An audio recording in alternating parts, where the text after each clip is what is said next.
Wow, can I just say, who knew that so many of you would be interested in ditching the conventional shampoo and literally switching to washing your hair with clay? I'm here to say that it's not as crazy as it sounds. 6 years ago, after cutting my hair to chin length to start fresh on my hair growth journey, I switched over my hair routine to more of a historic-inspired, natural, and minimalist hair care routine, and the results have been insane. My hair is now at hip length, which is longer than it has ever been, and the ends are as healthy and even and thriving as they have ever been in my life. In this video, I really want to share all of the things that I think you need to know if you are interested in transitioning your own hair care routine to the routine that I outlined in my previous video or to one inspired by it. These are all the gaps that I think need to be filled in, especially for people with finer or straighter hair types than mine, on how they can adapt this routine to work for them. This will also be extremely helpful for you if you are transitioning over from having used conventional shampoos and conditioners and you're now wanting to try out a more natural and historically inspired routine with minimal products.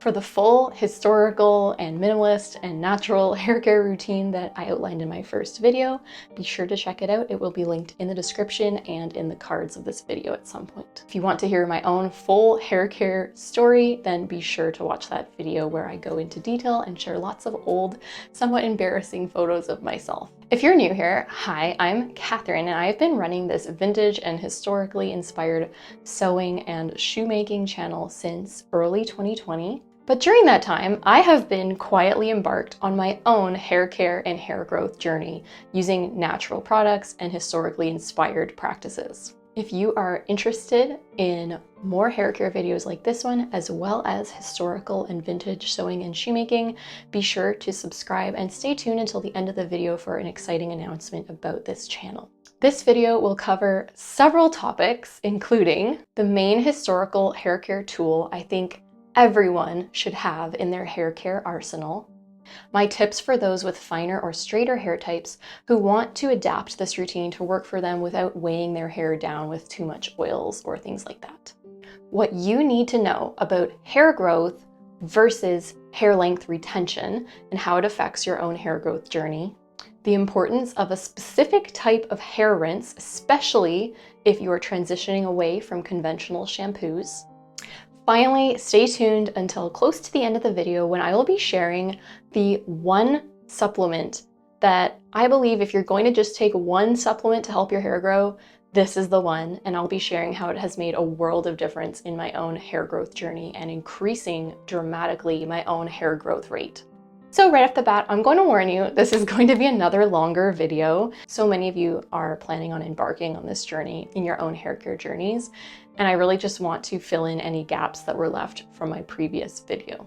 This video will, of course, be fully time-stamped, so feel free to jump around to whatever section the video interests you. I know what it's like not having very much time to watch YouTube videos, so that's why I'm putting all the timestamps in there for you, so you can skip around to whatever topic applies to you most or interests you most. So going forward, I will of course be releasing more hair care videos interspersed with my historical sewing and shoemaking videos, and going forward, the hair care videos that I will be releasing will be shorter and more topically focused. So each video will focus on one specific topic or hair care technique or hair care procedure. So there will be a little something for everyone. Before we jump into that, I would like to give a shout out to Vivaia. Vivaia is an eco-conscious luxury footwear company, and their motto for their beautiful footwear is stylish sustainability. And that could not apply more to Vivaia's beautiful footwear. So they create elegant, timeless footwear of all types, from ballet flats to slippers to knee-high boots. But most of their footwear is made using entirely recycled materials. Namely, recycled water bottles are actually used through this amazing process to create the threads that are later knitted together into the uppers of these shoes. So my boots that Vivaia kindly sent me are made of knit wool. Wool, of course, is a renewable resource, and it was sheared from well-fed and happy sheep. They literally feel like the most comfy stocking you can imagine. Who knew that a waterproof boot could literally feel like a stocking? when you wear it. Like, it is amazing. And can I just say that as a historical shoemaker, this footwear from Vivaia is fascinating to me because historically, most ladies' shoes and boots were much softer and more flexible than what we're used to in the modern day. Can I just say how excited I am about my pair of boots from Vivaia? They literally feel almost identical to my 1820s boots, just in how they flex with my foot and stretch with my foot and leg, and they're soft. Like, you touch on the top and they're soft and squishy. They're not all stiff and structured and hard. And again, Vivaia's company goal is to create a positive impact on the world and the people around them. If you were looking for a pair of elegant, timeless shoes that are comfortable and waterproof and eco-conscious, look no further than Vivaia. They sell all kinds of footwear, from boots to ballet flats to slippers, flats, and heels. If you use the code in the description, VIVAIANEW, you will get 10% off your first order. Okay, so if you missed my last video, again, check it out in the description. But the main gist of it is that I have noticed, and I'm sure all of you have noticed as well, that historical women clearly knew how to grow very long and healthy hair. In that video, I shared several photos of historical women with ankle-length hair. And even though those particular women were extreme examples of the phenomenon I'm talking about, the fact is that most historical women had much longer hair than what we have today. Of course, part of this was due to their cultural aesthetics and not cutting their hair very often, but the fact remains that there are so many people today struggling and desiring to grow long hair who have literally not even trimmed their hair in years, and yet it remains stuck at the same length. So clearly there is much more to growing long hair than just not cutting it, and our historical ancestors clearly knew something we didn't when it came to hair care. That was why, after a whole lifetime of not being able to grow long or healthy hair, I finally reached a breaking point. I was having tons of breakage and hair loss, and I decided to literally cut off my hair to chin length to start fresh.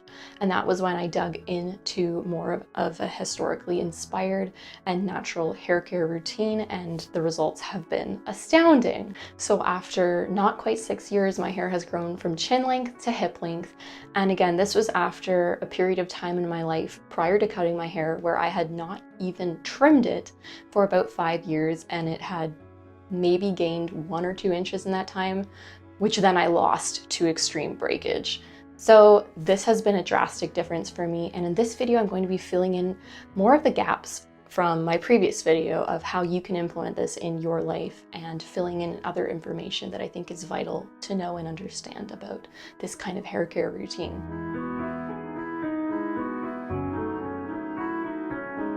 So even though many of the hair care ingredients and techniques and principles that I have shared in my video and will be sharing in this video, even though these techniques have been used by women of all ethnicities and cultures around the world throughout much of human history, there are a few specific cultures and ethnicities that I would like to give a nod of gratitude to for helping me in my own personal hair growth journey. So firstly, I'd like to give a nod of appreciation to the natural kinky hair community here on YouTube, who are very generous with their knowledge.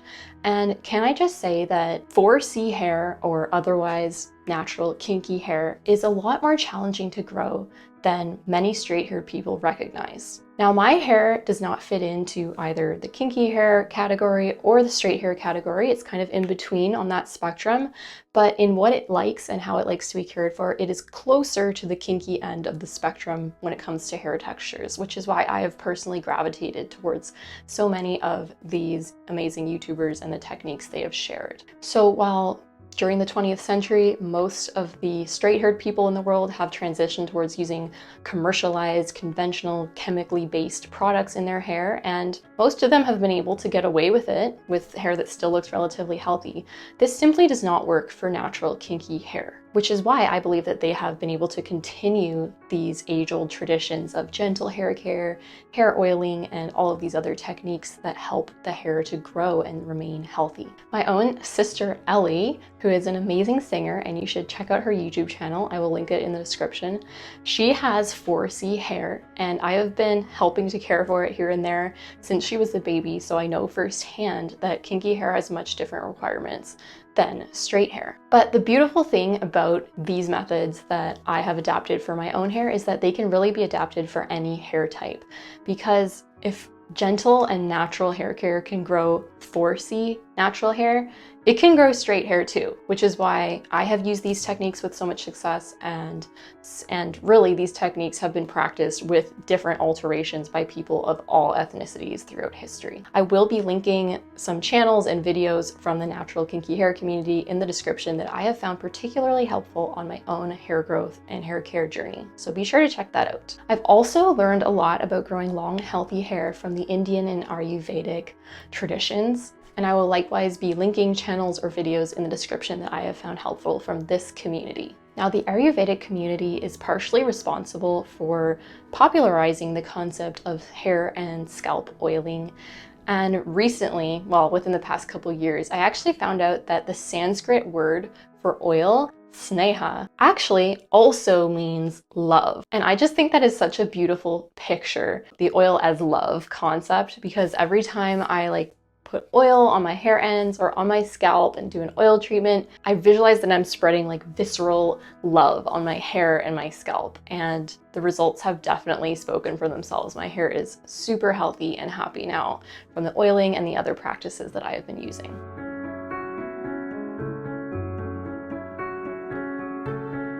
So now let's jump into something that is very important to know when it comes to growing long and healthy hair: length retention versus hair growth. We need to talk about the elephant in the room. If we were talking about growing long hair, and we all know that hair grows from our scalp, why on earth are we talking so much about how to care for the ends of our hair and how to be gentle with the hair that is already out, when we know that hair is growing from up here and not down here? It really comes down to the concept of hair growth versus hair length retention. And let me just say that growing long hair is unavoidably intertwined with hair length retention. Now, what do I mean by hair length retention? If you haven't heard this term before, it basically is simply referring to how you keep the hair that's already on your head, grown out of your head, from breaking off and losing its length. And the reason this is so important is because I can say from personal experience, years of personal experience, that no matter how much your hair is growing out of your scalp, if it is breaking off at the ends faster or even just at the same rate as it's growing, you are not going to see any of that extra length. You're going to think your hair has just stopped growing, when in reality, it's just that your hair is breaking off at the same rate that it is growing. And for most people, hair doesn't grow particularly fast. I think they say about ½ an inch a month is like the average, and I'd say that's more on the ideal side. Me personally, up until recently and beginning to take a supplement that I'm actually going to talk about towards the end of the video, my hair growth rate was much slower than average from everything I could tell. And even so, the little bit of growth that I was seeing, I was never actually realizing. My hair was not looking visually longer despite years of not even trimming it, simply because my ends were breaking off just as fast or faster than my hair was growing. So why was my hair breaking off as fast as it was growing? Mainly due to the improper way that I was caring for my hair up until my haircut and my hair routine drastic changes. Mainly, I blame my practice of relatively rough, wet detangling of my hair in the shower, which, believe it or not, is the typically recommended procedure for most people with curly or even wavy hair. And if that's working for you, go for it. I have nothing bad to say about that, but it clearly was not working for me. And the reason is, as I explained in my previous video, that hair is about 30% more weak when it's in a wet state because its salt bonds are all dissolved. So it's more likely to snap and break without you even noticing when you detangle it wet. And in fact, throughout most of history, women mainly dry detangled their hair, not wet detangled. And that's mostly due to the fact that they simply didn't wash their hair very often, either due to a lack of access to running water and or a fear of the health effects of having damp hair and possibly catching a chill, things like that. So they came to rely on other practices of caring for their hair, which didn't involve water and a lot of commercialized products. Actually, no commercialized products, because they didn't have them until the 20th century. In my opinion, wet detangling probably actually began being pushed in the 20th century sometime, especially for curly-haired people like me, probably being pushed by companies selling these commercial hair products like conditioner, because when you wet detangle curly hair, you need to use a ton of conditioner in order to lubricate the hair enough to be able to get a comb through it while in the shower and make your curls look all nice. So if you think about it, it's actually like a very commercialized way of caring for your hair, because you need to use a lot more products when you're caring for it in this way. Now back to the topic of length retention and why it is so important. After I began becoming more aware of practices like scalp oiling and other hair growth promoting practices like scalp massage, things like that, I knew that my hair was growing faster from my scalp than it had been before. I noticed lots of baby hairs coming in where I'd had, you know, a bit of receding edges after having babies and things.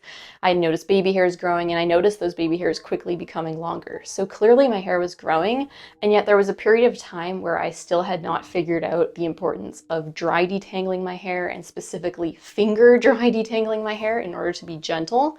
And so even though my hair was growing fast, I barely saw an increase in length.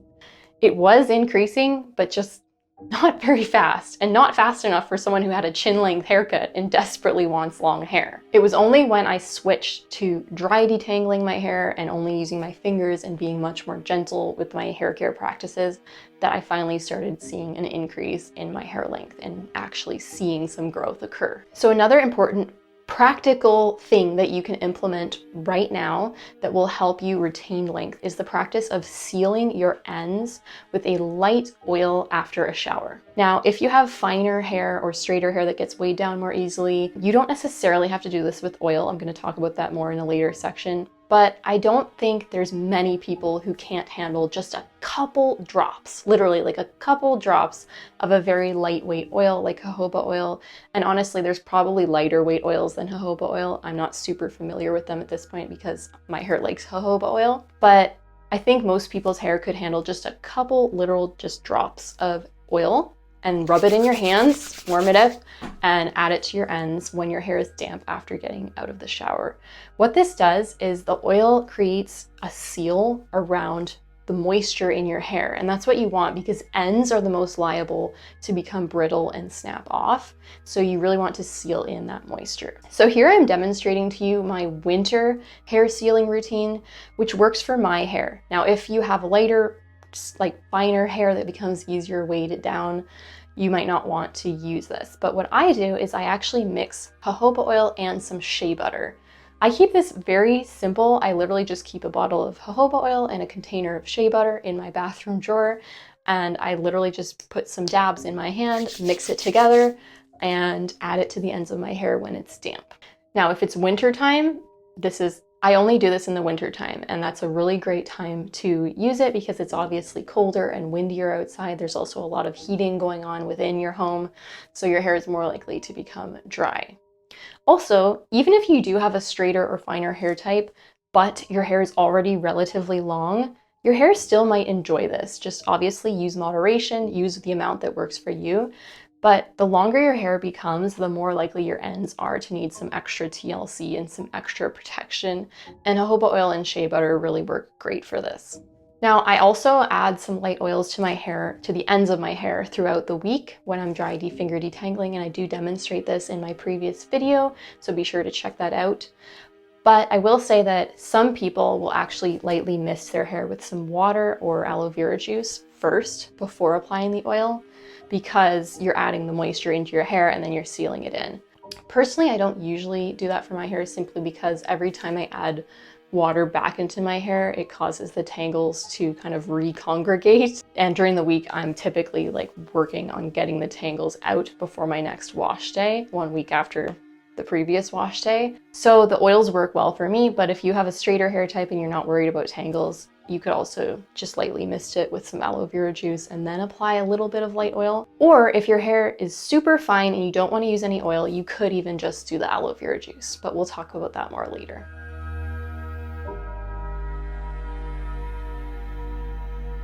Have you ever had the experience of teaching someone else about a topic and simultaneously relearning that topic yourself? Well, that was exactly what happened to me during the process of researching and creating my last historical hair care video.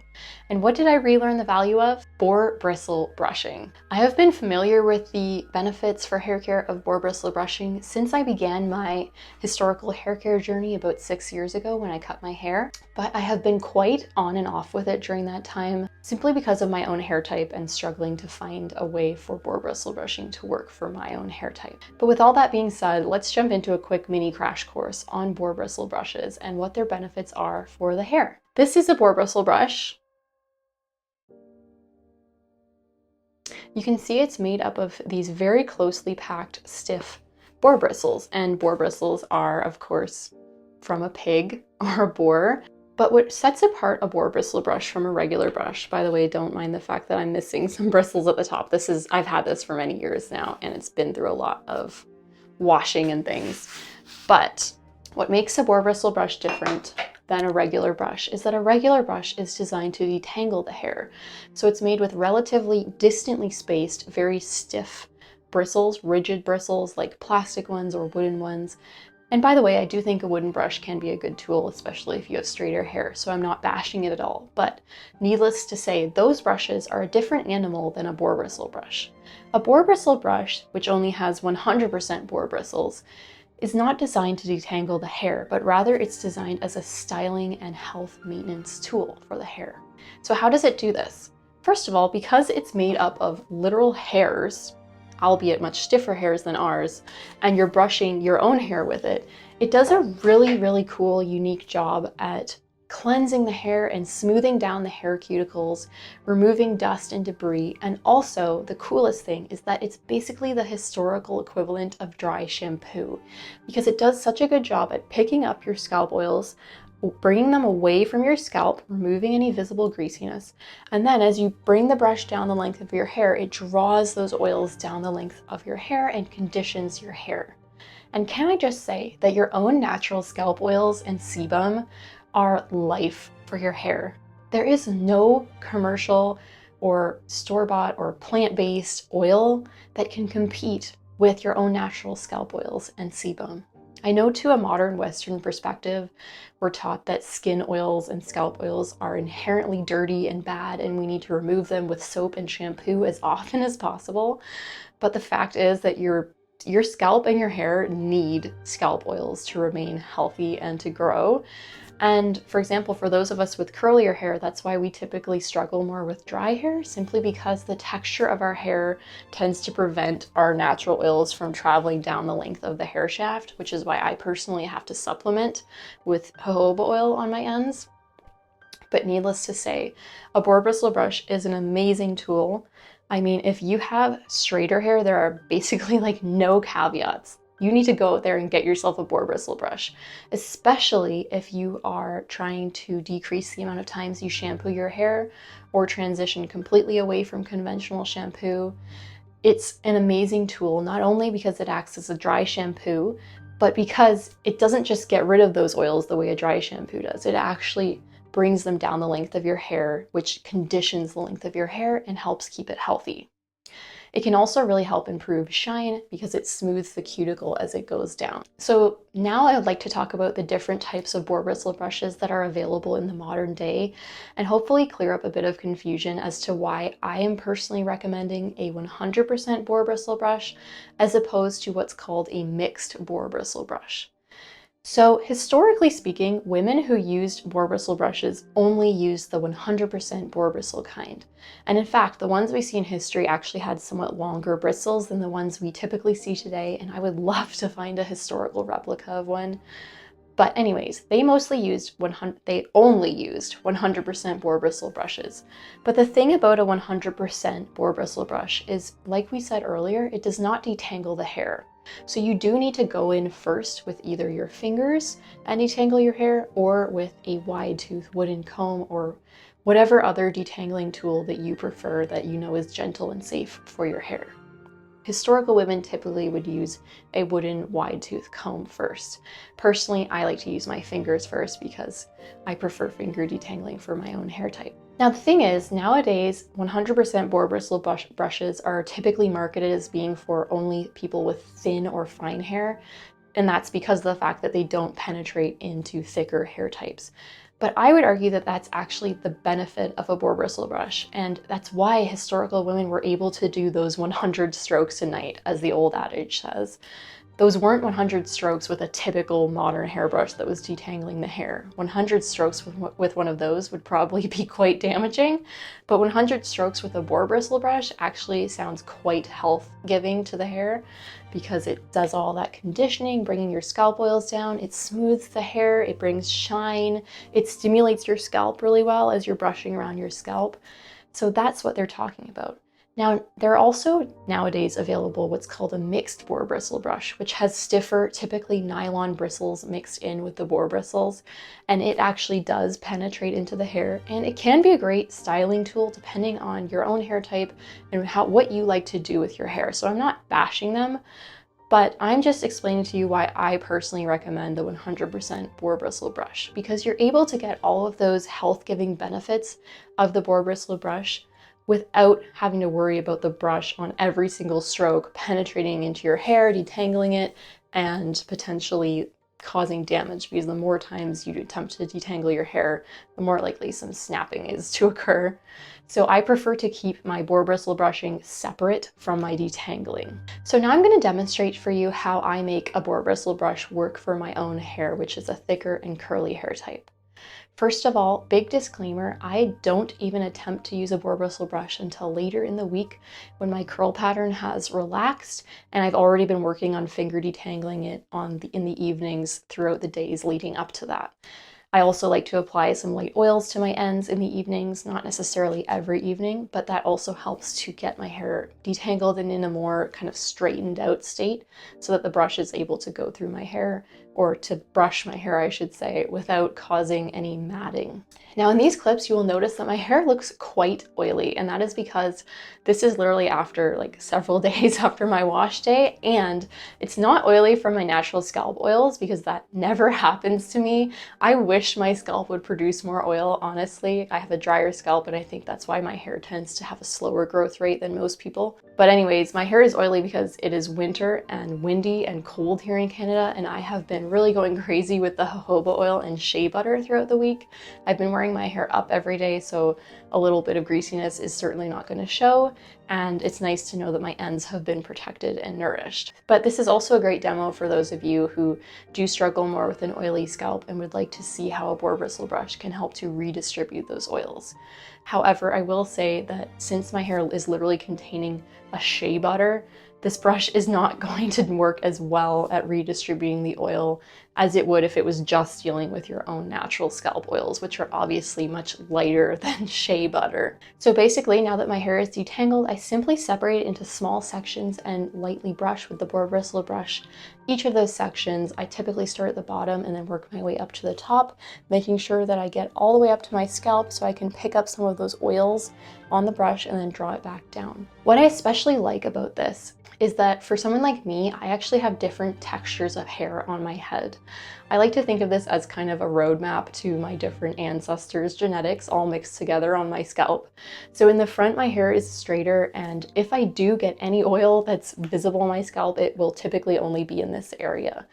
So what I do is I typically focus on the areas of my hair that do have more oil, and then I will bring the brush over to the areas of my hair like at the back that are drier, and then I'm able to condition those areas with the natural oils, or in this case, the shea butter and jojoba oil from the sections that are naturally more oily. Now again, it is vitally important when you're using a 100% boar bristle brush to detangle your hair thoroughly first.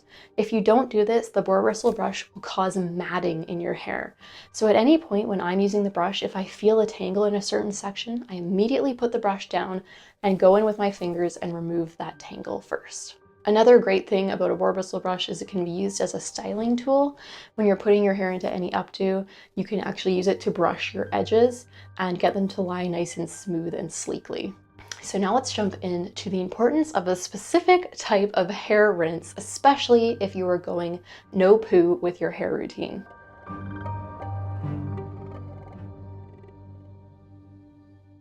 Do you smell that?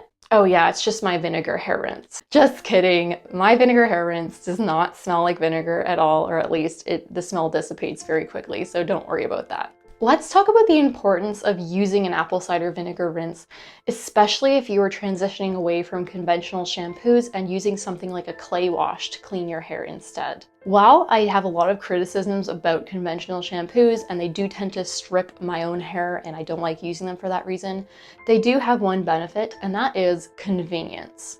What is convenient about them is not just that you can buy them in a store, but also that they really combine two steps into one.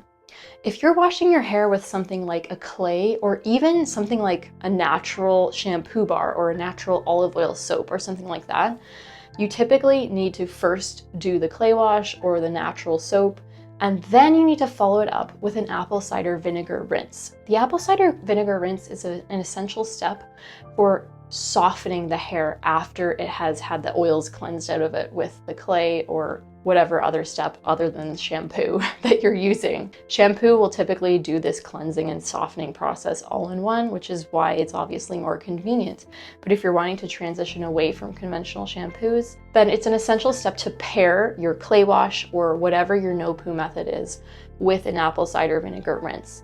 It completes the cleansing process of your hair. This is especially helpful for me because I do oil treatments before I wash my hair, and so the apple cider vinegar rinse is like an insurance policy to make sure that my hair is completely degreased, because it is a natural degreaser, vinegar is. And it also leaves the hair nice and soft, because when you're using a clay wash, one of the beautiful things about it is that it is so deeply nourishing and mineral rich for your hair. But the potential downside of that, if you want to call it that, is if you don't pair it with an apple cider vinegar rinse, especially in the beginning when your hair is getting used to all of this extra nourishment from the clay, it could potentially leave your hair feeling a bit too strengthened and a bit like just not soft like you would want it to be. So the vinegar rinse helps complete the cleansing process, and it softens up the hair again. In the case of a clay wash, the vinegar rinse is also a great idea because it can remove any possible residue of the clay that could still be in your hair.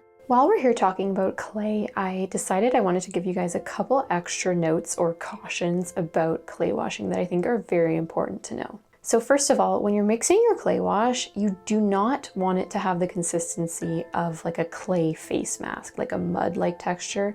That was a mistake I made myself when I first started clay washing about 8 years ago.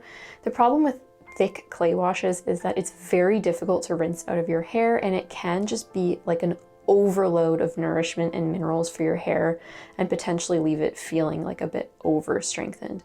And because it's difficult to rinse out when it's thick, it can leave a powdery sort of clay residue that can dry and leave your hair a bit stiff, and we certainly do not want that. So you want a very, very, very watery clay wash. When I started with clay washes, I didn't go any more than 1/4 cup of clay to 2 cups of liquid. And in fact, you could probably even start out with a bit more watery of a mixture than that. It's amazing at how potently cleansing this clay wash can be, even when it's very watery. Furthermore, when you're rinsing it out of your hair, you want to make sure that you've rinsed it fully. Another thing I'd like to say is that after I apply the clay to my hair, as you see in this clip here, I actually like to let it sit in my hair for 1 to 2 minutes. The reason for this is because it's such a gentle cleansing method. You want to give it some time to sit in the hair and soak into the hair and to be able to absorb all of the oils that you want to cleanse out of your hair. And I do repeat my clay wash one more time after rinsing it out. And when I'm rinsing it out, I actually like to use a shampoo brush as I'm rinsing to make sure that all the clay residue is rinsed out of my scalp. I have been asked several times if bentonite clay is acceptable to use. And first of all, I will say that I did start out about 8 years ago using bentonite clay in my hair because that's what I had on hand, but I didn't have the best experience with it personally. Now, part of that is because, as I mentioned, I was using too thick of a mixture. And bentonite clay can be very beneficial for those of you with more oily type hair, because it is more of a drying clay, if you will. That's the reason why I personally do not use bentonite clay, because my hair is already dry.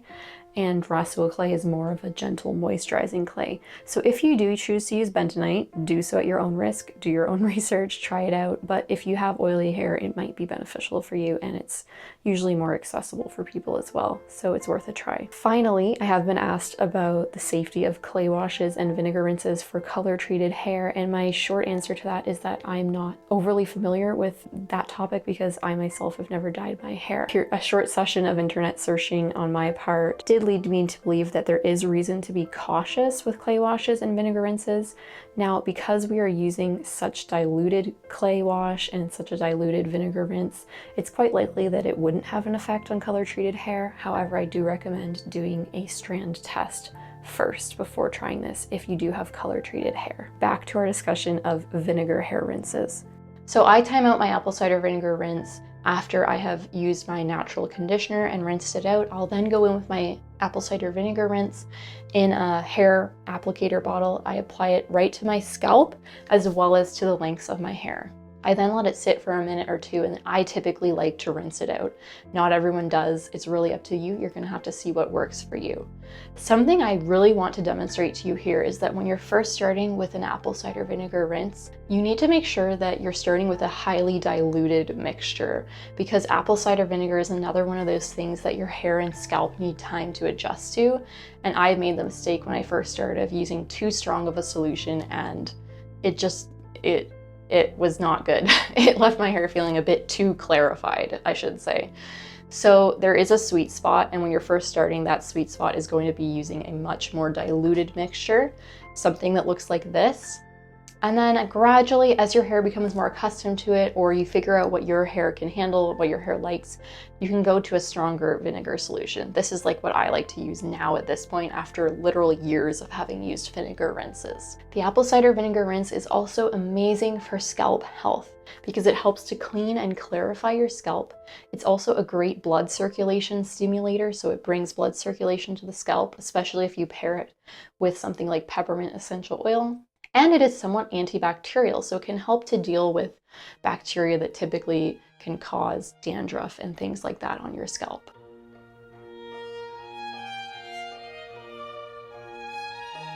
Okay, everyone, let's talk about the dreaded transition period. Okay, it doesn't need to really be so dreaded, but basically I did want to give a little word of warning to those of you who are switching to more of a natural, minimalist routine, possibly ditching conventional shampoos and conditioners, that you might experience a transition period where your hair may temporarily feel a bit worse before it feels better. That's for a number of reasons. The first potential reason for this is that if you have been using conventional sulfate-containing shampoos or conditioners that contain silicone, then while your hair is using these, it may appear healthy because it's kind of just like absorbing it all and just like surviving. But then once you finally take it away, your hair and scalp are like, ah, yes, we can breathe again. We can release all this gunk. So your hair may actually feel just like worse for a bit while it's actually detoxifying itself.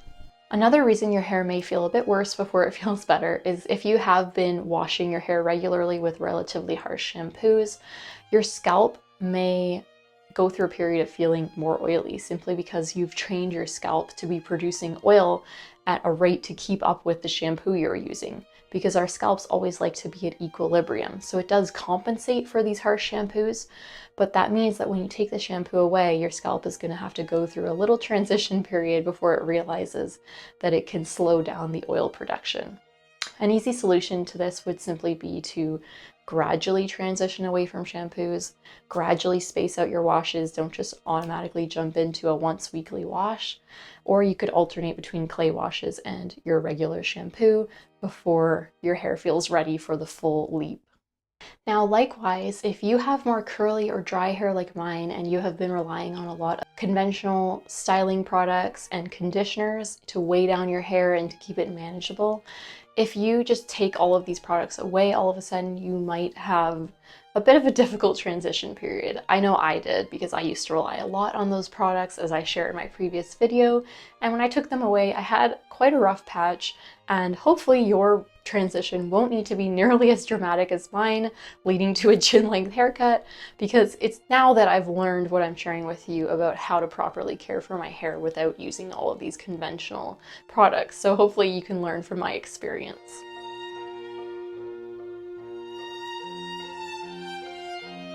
Okay, in my previous video, I briefly mentioned that I use a very natural conditioner in my hair, but I neglected to show you guys which one. That was an oversight on my part. The video was long and I forgot. But suffice it to say that I use a brand called Kalia Natural. They're based in Canada. They also produce their own essential oils and carrier oils, and their hair products are amazing because unlike most commercial claiming to be natural products that just contain a few natural ingredients thrown into a chemical soup, these Kalia products actually are natural. They're almost completely comprised of natural plant oils, essential oils, and herbal extracts, and they're also an affordable price. Now, that being said, they are a Canadian company, so if you're in the States, the shipping itself might not be the best price, but that's the brand I use, and I do love them. They sell massive jugs of their conditioner, which is great for me. I will say, however, that a secondary reason why I neglected to mention the conditioner in my first video is simply because conditioner no longer holds such a prominent place of priority in my hair routine as it used to. The reason for that is because my hair is already so well nourished and moisturized through the oil treatments I use and the clay washes that conditioner is really secondary. It's not this super important step. And I will say that for the first few years of my natural hair care routine, I actually exclusively used DIY deep conditioners that I mixed up myself, and that worked great for me. Nowadays, of course, I'm enjoying the conditioner because it's more convenient for me, but either way can work wonders. And I think if you're caring for your hair with all of these methods I've outlined, conditioner may not be super important anymore.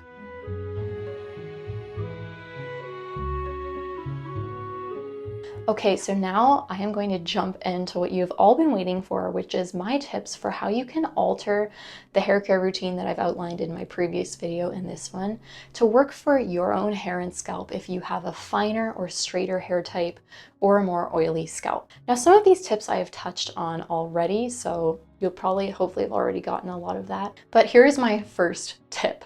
My first tip is to be flexible. The hair routine that I shared in my first video was by no means meant to be some sort of statement that everyone should be using this exact routine. It's outlining the routine that has worked for me and my hair through years of trial and error. And while I do recommend hair oiling and clay washes and gentle detangling as a great start for most people's hair who are interested in this at least, it's just a starting point, and you're gonna have to do some trial and error and see what works for you and your hair and your scalp. And that is great. And that is how everyone learns what works for their hair. And that's what's going to really make this routine become yours, is when you actually try it and you actually tailor it to fit with you, your hair, and your life. Okay, so now let's talk about oil. So when it comes to oil, I honestly think practically everyone's hair and probably their scalp could benefit from some oil. But the way you use oil is going to be so dependent on your own hair type and scalp type and your own goals. And there are so many different types of oils to choose from and different ways that you can use oil. Let's see, I'm thinking of my mother's hair right now. She does have curls, but they're not as curly as mine, and her hair is very fine and it is very easily weighed down. So I'm visualizing her hair as I give these tips. So if you have hair that is fine and easily weighed down by oil or heavy products, then I would honestly recommend to only use oil once before your wash as an oil treatment. So like if you're washing your hair once a week, say, do an oil treatment once a week the night before you wash, and only use a lightweight oil like jojoba oil, or if there's an oil that's lighter than jojoba oil. I'm not super familiar with ultralight oils, but you could look into that. Jojoba oil is a good lightweight one.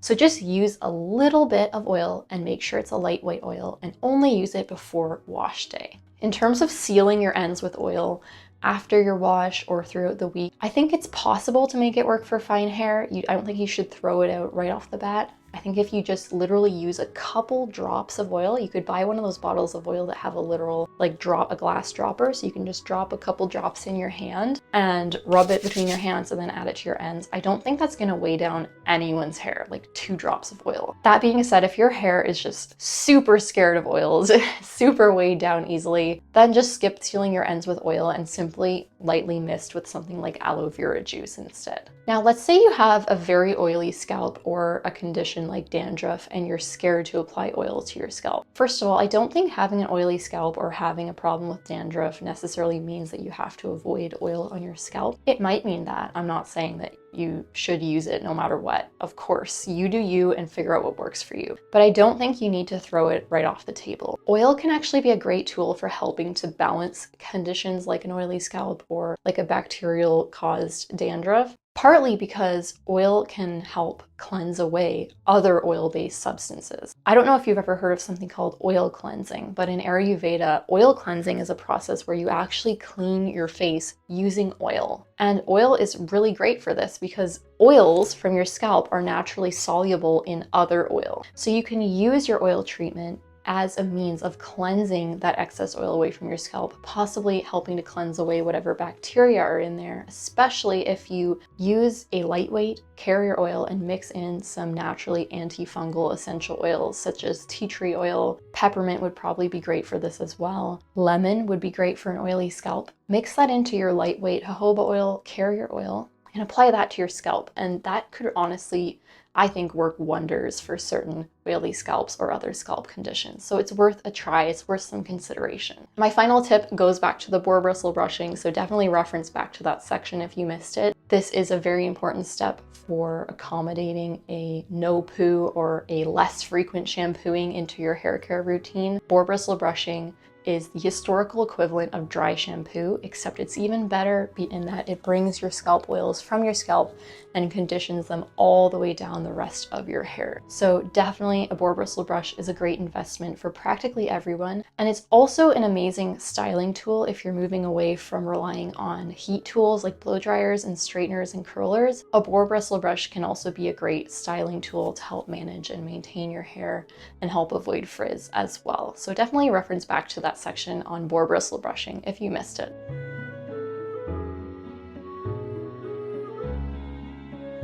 To trim or not to trim? That is the question. A lot of you have been asking me whether or not I choose to trim my ends, and that is a very good question, and I didn't mention anything about that on my first video, so now I'm going to dive into that topic. First of all, I have been all over the map when it comes to whether or not to trim my hair or cut my hair or go to a stylist or do it myself or never cut it. As when I was a child, I would just go in, my mom would take me in for regular haircuts to the hairstylist, and I would end up having inches cut off my hair each time. And then in high school, I was sort of getting haircuts here and there at more of a fancy curly hair specializing salon.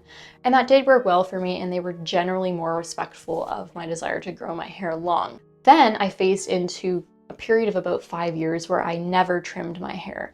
And I will say right off the bat that during this period, my hair was not gaining any visible length. Maybe a bit during like the healthiest period of time in there, but it later broke off. And the length that I did gain was very uneven, very stringy ends. So suffice it to say that now I do regularly trim my ends. However, I only do it a few times a year, maybe once every change of season or so. And let me tell you, when I do it myself, and I only trim off like no more than 1 centimeter from each lock of hair. And I focus my trimming on ends of hair that are particularly damaged looking or where the ends are more like long. Like for example, I haven't trimmed my hair properly in a while. So if I was going to do it now, I would trim right here, this like stringy bit. I would find all the pieces that have like the stringier ends and trim those ends down. And if I see split ends, I might do a bit of the search and destroy method, which is where you simply just cut off a split wherever you see it and not actually cut off the whole length of hair to get that split. So I do believe trimming is important. There's a lot more that could be said about it. And of course, I will say that if not trimming your hair at all is working for you, then go for it. I have no judgment about that whatsoever. It simply, in my experience, didn't work well for me, which is why I do now trim, and it is helping to keep my ends healthy and maintained and relatively even. And in historical hair care manuals, you do see them talk about regular light trims of the hair, or even something called hair candling, which is a totally different subject that I don't personally ever plan on trying. But basically, they did believe on removing damaged old ends of hair, and they actually talked about this in a metaphorical way as being like a pruner pruning a bush and then it helping to create better growth and healthier growth. That was what they believed historically, and in my experience that approach has worked for me. But again, I don't go to a professional because I have a hard time trusting them to respect my desire to grow it, and I also don't really feel a need to go to anyone because I'm not looking for any kind of fancy style to be cut into my hair. I'm really just looking for a totally utilitarian slight trimming of my ends. So that's where I stand on hair trimming. With that being said, let's jump into a very exciting part of the video, which is telling you all about the one hair care supplement that I think many of you could benefit from if you only take one.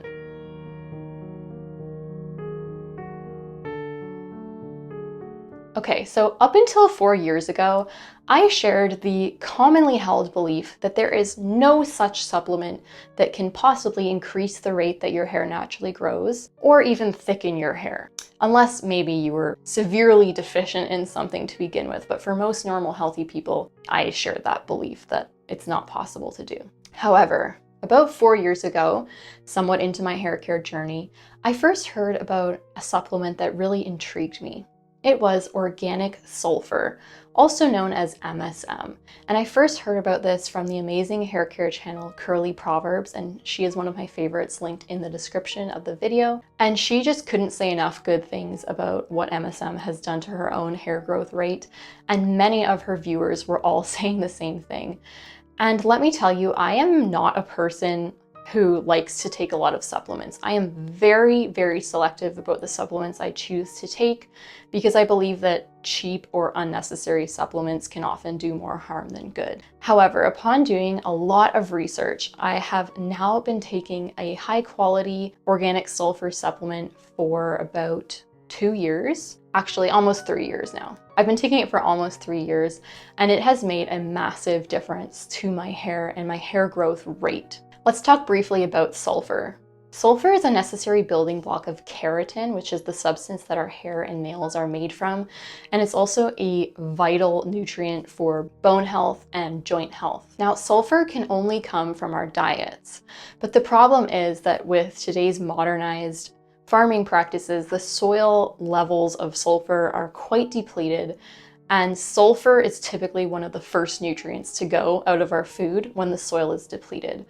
So I honestly believe that probably a lot of people are walking around needing more sulfur in their lives and in their diets, and they're not getting it. So everything I'm about to say about the potential benefits of sulfur for hair growth is not to say that it is some kind of magic bullet that can somehow speed up the genetically encoded rate that your hair naturally grows at, but rather that so many of us are walking around deficient in sulfur and we're bearing the effects of that. So we're not reaching our full growth potential that is encoded in our genetics. And so I think that when you add in something that you've been deficient in, it can cause a whole bunch of positive effects that might even be unrelated or seemingly unrelated to each other. And it's simply because you filled in a gap that was missing in your diet and in your body. So let's talk about my own hair effects from using organic sulfur supplementation. I have always had a slower than average growth rate, and when combined with the fact that I was experiencing so much hair breakage, the amount of length that I would visibly gain in my hair was basically nil. About 2 years into changing over my hair routine, my hair was looking a lot happier and healthier, and it was appearing to be growing from the scalp to some degree or other. However, it was still not gaining length very fast at all. Certainly not fast enough for someone who had a chin length haircut and really wanted long hair. For example, this is a picture of me around April of 2017, very shortly after cutting my hair to chin length. Fast forward 2 years and a few months, this was me in about July of 2019, and you can see that my hair had grown, but not very much for 2 years and a few months of growth. Now fast forward almost a year to February of 2020, this is my hair. Again, it has barely grown from that photo of me a year prior, or half a year prior, let's say. But this was around the time I had just started consistently using a high quality organic sulfur supplement. So now let's fast forward 7 months from that photo to September of 2020. And this is how long my hair had grown in just those 7 months. Definitely a big increase. Fast forward another few months, and this was my hair. And now let's fast forward to a picture from November of 2021, about a year after that last photo, and you can see how much longer my hair had gotten in that year. So it was actually me looking back on these photos that really seriously convinced me that the MSM was doing something for my hair. It wasn't something that was like super dramatic that happened overnight, but it was definitely something I could see in hindsight, especially because I had all these photos of myself through that time. So if you're interested in trying organic sulfur supplementation, first of all, of course, do your own research, because not everything is going to work for everyone or be applicable for everyone's health status if you have other conditions, etc., etc. Do your own research, consult with people you trust. But if you have done all that and you would like to try MSM, I do have the product that I recommend linked in my Amazon affiliate links. Let me just say that it is a little bit more pricey than other powdered MSMs. This is because it is a higher quality crystalline version of MSM. It's 99.9% pure. And this is the kind of MSM that I trust, that I know doesn't have any fillers in it or anything like that. Now, sometimes on Amazon, it's not always highly available, so you might see the price fluctuate quite a bit. I think the standard price is about $30-something for a pound, so just keep an eye out for that. Don't buy it if it's like hugely overpriced from that, because the price will probably go down again. If you would like to just dip your toes into the world of MSM and not buy the more expensive brand right off the bat, I have another brand of MSM from Organica. And it's actually the first tub of MSM that I personally bought when I was just wanting to try it without investing a lot of money. And I do trust this brand, but I would say that if you're planning on using MSM long-term, I do recommend the gold bag with the crystals in it, because I think that is just the best type of MSM to use. I do have a lot I could say about the recommendations for how to take MSM. I guess I'll briefly get into that now. Basically, you want to take MSM on an empty stomach if at all possible. So that means at least 2 hours after eating and at least half an hour before eating again. And you want to make sure you're drinking lots of water. Oh, and you also want to start off with a very small amount. I started off taking MSM with 1/8 of a teaspoon, and I very gradually worked my way up to now, years into taking it, I'm taking 2 teaspoons a day. You want to make sure you're drinking lots of water throughout the day, because MSM is great at detoxifying your body gently, which does mean that you want to be drinking water to aid in that process. MSM also works synergistically with vitamin C, so you want to make sure you're getting some form of vitamin C either in your diet or through a vitamin C rich superfood, or just through basic vitamin C capsules. But again, you want to take MSM on its own, so take these vitamin C later in the day with the rest of your supplements, or when you're eating breakfast or whatever it is. Okay, everyone. That's it. That was another super long one. I really thank you for listening to all of that. If you did, you are a champ. And again, going forward, my future hair care videos will be interspersed with my other sewing and shoemaking content, and they will be shorter and more to the point of a certain hair technique or topic. So there's going to be something for everyone. If you appreciate vintage and historical sewing and even shoemaking, as well as future hair care videos like the ones I've made already, you're definitely going to want to subscribe and hit the notifications bell. If you found this information wildly helpful and would like to personally thank me, I do have in a pinned comment a link where you can buy me a coffee virtually, just with a small donation. And also YouTube now has a new feature called a super thanks button, and you can find that in the bottom bar under the video, and that's also a way of just sending me a small monetary donation to help support me in creating future videos for this channel. I will also have a pinned comment for my recommended hair care products below this video, so be sure and check that out. They're all available on Amazon. They're all ones I've either personally used and loved or used a very similar version of. And if you do purchase through one of these links, I will receive a small commission at no extra price to you. So it's just another way for you to help show your love and support to me in making these videos. Finally, I have a very exciting announcement about this channel. If you are one of these people who just loves hearing everything I've shared so far and you're just dying to know more, and you have specific questions for me, I have now set up a YouTube membership program. So if you're not aware, YouTube membership programs are basically like YouTube's equivalent form of Patreon, which is basically a way that you can personally, financially help support your favorite content creators through a relatively small monthly donation. And in exchange, you will get bonus content from me and more one-on-one contact with me. So I'm still ironing out the exact list of perks that I'm going to be including because we're just getting it set up now, but I know for sure that the main perk will be a once a month live stream Q&A with me, where you can get on there and you can ask your questions about hair care or sewing or shoemaking or anything in between, and I will answer it personally on that live stream. There will also be a couple exclusive posts just for YouTube members, probably sharing some sort of insider information on what I'm working on or what a future video will be. And I think I will also be giving you guys, if you join, some sort of degree of say and sway over what my future video topics will be on. So that is super exciting as well. Please consider joining, because if enough of you do this, it would be a major way of helping to support me and this channel in continuing to create this content for you. And if you are just dying to know more and dying to ask me very specific questions about your own personal hair situation or sewing questions, then that is the best way to do it. And I really appreciate all of your support. The accompanying blog post for this video, where everything is written out with photos, will be linked in the description, as well as all my social media accounts. And on my blog, I also have a weekly newsletter that you can sign up for. If you are looking for a pair of elegant, timeless shoes that are comfortable and waterproof and eco-conscious, look no further than Vivaia. If you use the code in the description, Vivaia New, you will get 10% off your first order. See you on the next video.